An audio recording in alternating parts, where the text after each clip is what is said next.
운동이 약해지면서 녹아 들어간다라고 볼 수 있는 거고, 압력의 영향을 많이 받는 기체 같은 경우에 외부에서 야 들어가 하고 압력을 높여주게 되면은 들어가기 싫은데 억지로 밀려 들어가는 거예요. 그러니까 압력이 높아지거나 온도가 낮춰지면은 기체가 더 잘 녹는다. 그래서 용해도가 증가한다라고 생각해 주면 되겠습니다. 하고 녹이는 요걸 우리가 뭐라고 합니까? 용매라고 하고, 요 두 개를 합쳐서 우리가 뭐라고 하죠? 용액이 되었다라고 이야기하는데, 이때 용질이 용매로 녹아 들어간 이 과정을 우리는 뭐라고 한다? 용해. 이 용해되는 정도가 용해도야. 그러니까 얼마나 많이 녹느냐가 용해도거든요. 그러려면 기준이 있어야 될 거 아니야. 그 기준이 바로 뭐냐? 물 100g이 기준인 거예요. 모든 물질의 용해도를 비교하려면 기준이 있어야 될 거 아니야. 중학교 과정에서는 용매 물 100g을 기준으로 한다. 이 물 100g에 어떤 용질들이 들어가는 양이 있을 거 아니야. 그 용질들이 들어가는 양, 그 용질이 최대로 녹아 들어가는 그 양, 요것을 뭐라고 하냐면 요것을 용해도다라고 이야기하는 거예요. 예를 들어서 용해도가 80이다라는 이야기는 뭐냐면 물 100g에 이 녀석이 최대로 얼마까지 녹을 수 있다? 80g까지 녹을 수 있다 이거예요. 아시겠죠? 그러니까 용해도가 뜻하는 게 뭐냐? 물 100g에 최대로 녹을 수 있는 용질의 질량을 용해도라고 한다. 우리가 용해도를 봤을 땐 두 가지 측면에서 봐야 되는데, 첫 번째 고체의 용해도를 좀 비교해야 되고요. 그 다음에 두 번째 기체의 용해도를 비교해야 돼요. 이 고체와 기체는 용해도가 좀 달라요. 왜냐하면 이 고체 같은 경우에는 보통 온도의 영향을 받는데, 설탕물을 더 잘 녹이기 위해서 우리는 따뜻한 물에 더 잘 녹잖아요. 마찬가지로 대부분의 고체 물질은 온도에 의해서 용해도가 증가합니다. 대부분의 고체는 온도가 증가하면 용해도 같이 증가하는 이런 특성을 가지고 있는데, 기체 같은 경우에는 반대예요. 이 기체 같은 경우는 온도는 낮을수록 압력은 높을수록 기체가 잘 녹아요. 자, 요거를 그림으로 한번 이해를 한번 해볼게요. 자, 물이 있어. 자, 이 물에다가 설탕을 녹이려고 해. 고체 물질 녹이려고 해. 근데 온도를 올렸어. 자, 가열을 했어요. 자, 가열하면은 여러분들 분자 운동이 활발해질 거 아니야. 그럼 여기 있는 물 입자들의 운동이 활발해지고 이 안에 들어간 설탕, 소금 입자들이 운동이 활발해질 거잖아. 그럼 활발해지니까 더 잘 섞이겠죠. 그렇게 생각을 해주면 돼요. 뭉쳐있던 애들이 더 잘 흩어지겠구나. 왜? 열 에너지에 의해서 뭐가?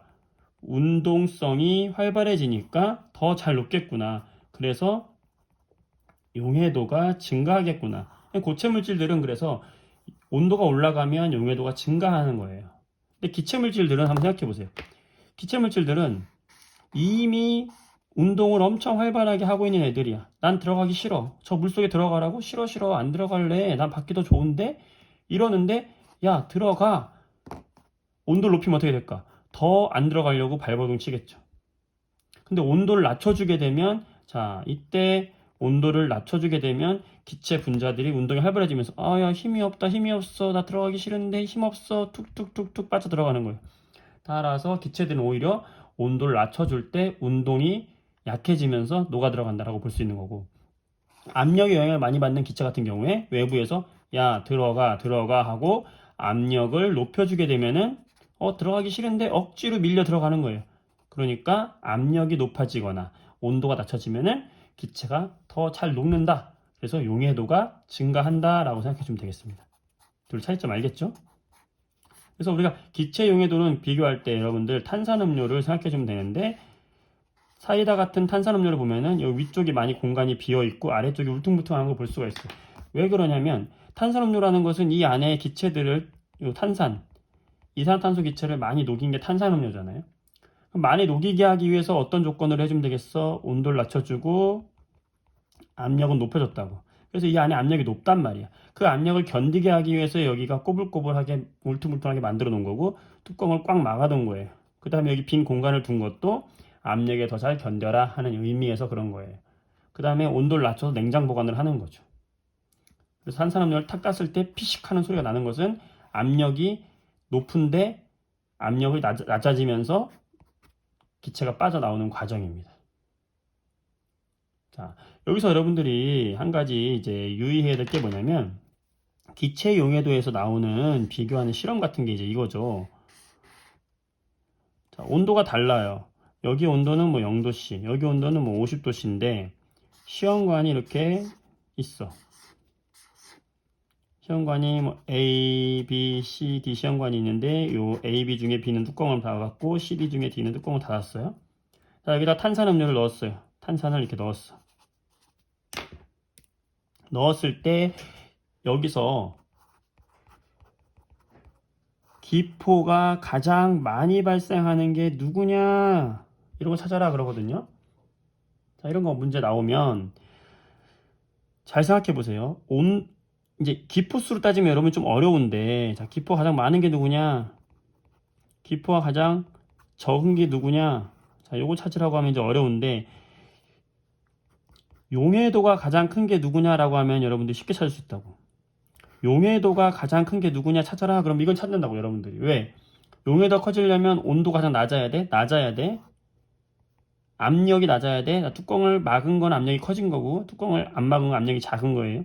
그러면 용해도가 가장 큰 것은 온도가 낮으면서 압력이 가장 높은 비시험관이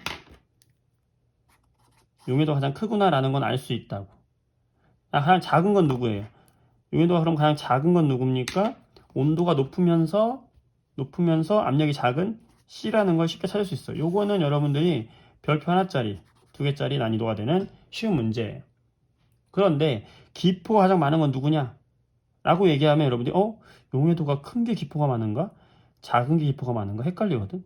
자, 기포라는 건 뭐냐면 이 안에 탄산음료가 기포로 돼서 나오는 거거든요. 공기로. 이 기포라는 것은 다시 한번 이야기하면 이 기포라고 하는 것은 이 물속에 녹지 못하고 나오는 기체예요.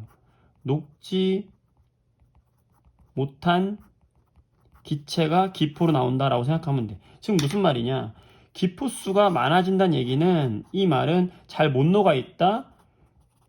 용해도가 작아진 놈을 찾아라 이 얘기예요. 자, 이게 여러분들 핵심입니다. 자, 기포가 많다는 건 누구다? 얘는 누구다? 용해도가 가장 작은 얘를 찾아라. 따라서 가장 작은 애는 누구다? C다. 기포가 가장 적은 걸 찾아라. 용해도가 가장 높은 거다. 누구다? B다. 요거를 여러분들이 헷갈리지 않아야 된다. 기체에서는 나올 게 요거밖에 없습니다. 기억을 해주시면 되겠고. 고체 같은 경우에는 다시 고체로 돌아올게요. 고체에서는 이 용해도 곡선을 해석할 줄 알아야 되는데요. 이 용해도 곡선의 단위를 여러분들 보게 되면 그램 퍼 물 100g이라고 되어 있어요. 단위가 굉장히 중요한데 물 100g에 녹아있는 용질의 질량을 나타내고 있는 수치라는 거죠. 여기가. 자, 온도입니다. 온도 영향을 받는다는 거죠. 자, 그러면 여기 있는 이 곡선이 의미하는 건 뭘까요? 이 곡선이 의미하는 건 예를 들어서 이게 온도가 80도다.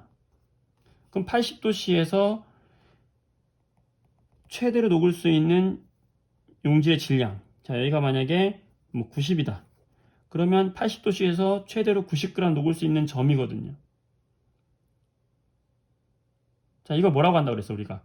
어떤 온도에서 물 100g에 최대로 녹을 수 있는 용질의 양, 용해도라고 한다고 그랬지. 그럼 여기가 바로 이 녀석의 뭐가 되는 겁니까?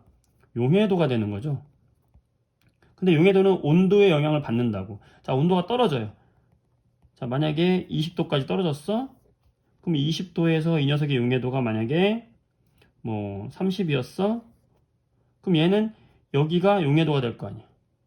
그러니까 온도가 떨어지면 90 녹을 수 있던 게 20도가 되면 30밖에 못 녹는 거잖아요. 90이 녹을 수 있었는데 이제 30밖에 못 녹는 거잖아. 그럼 여기는 점들은 전부 뭐예요?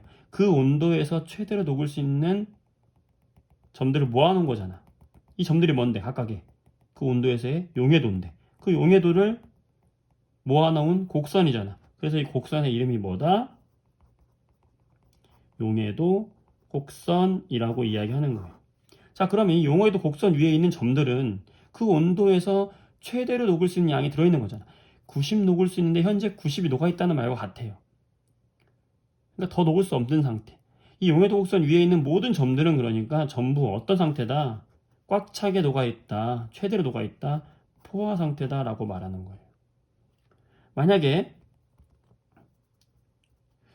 80도씨에서 A라는 이 상태가 있다. 그 A라는 상태는 지금 현재 물 100g 기준으로 했을 때 30이 녹아 있다는 말이고, 얘는 아직 90만큼 녹아야 되니까 아직 60을 더 녹일 수 있는 상태니까 아직 덜 녹았잖아. 그러니까 이 곡선 밑에 있는 상태는 우리가 무슨 상태다? 아직 덜 녹았다. 불포화 상태다. 이 불포화된 A를 포화 상태로 만드는 방법은 두 가지가 있죠. 이거 시험 잘 나옵니다. 첫 번째, 더 녹여주는 거죠. 얼마를? 요 차이만큼. 30 녹아 있는데 60을 더 녹이면 되겠지. 용지를 더 녹여준다. 또는 온도를 낮춰도 되겠죠. 온도를 80에서 20도까지 낮춰주게 되면 아직은 불포화지만 20도씨가 되면 얘는 포화 상태, 최대로 녹은 상태가 되니까 우리가 이런 걸 만들 수 있다. 아시겠죠? 자, 그 다음 만약에 여기가 B점이라고 합시다. 이 B점을 온도를 냉각을 시켜가지고 여기 P-라는 점으로 옮겼다. 그러면 20도가 되면서 얘는 30밖에 못 녹는 상태가 돼요. 근데 지금 현재 얼마 녹아 있어요? 90이 녹아 있네? 자, 그러면 30밖에 못 녹아 있는데, 30밖에 못 녹는데 현재 90이 녹아 있다? 이 얘기는 요 차이만큼, 얼마예요? 60이라는 차이만큼이 녹지 못하고 고체로 나와야 되잖아. 녹지 못하고 고체로 나와야 되는 요 상황을 우리가 뭐라고 하냐면 석출된다 라고 이야기하는 거예요. 그래서 냉각을 시켰을 때 석출되는 양을 구해라, 이런 문제 나오죠. 한 가지 주의할 것은 물 100g이 기준이라는 거예요. 이건 항상 뭐다? 물 100g을 기준으로 한 얘기라는 거. 만약에 물이 50g이다, 물이 200g이다 바뀌어버리면 요 석출되는 양도 2배 또는 절반으로 줄여져야 되는 그런 특징은 있습니다. 하지만 기본적으로 용해도의 가장 특징은 이거다. 포화 상태와 불포화 상태.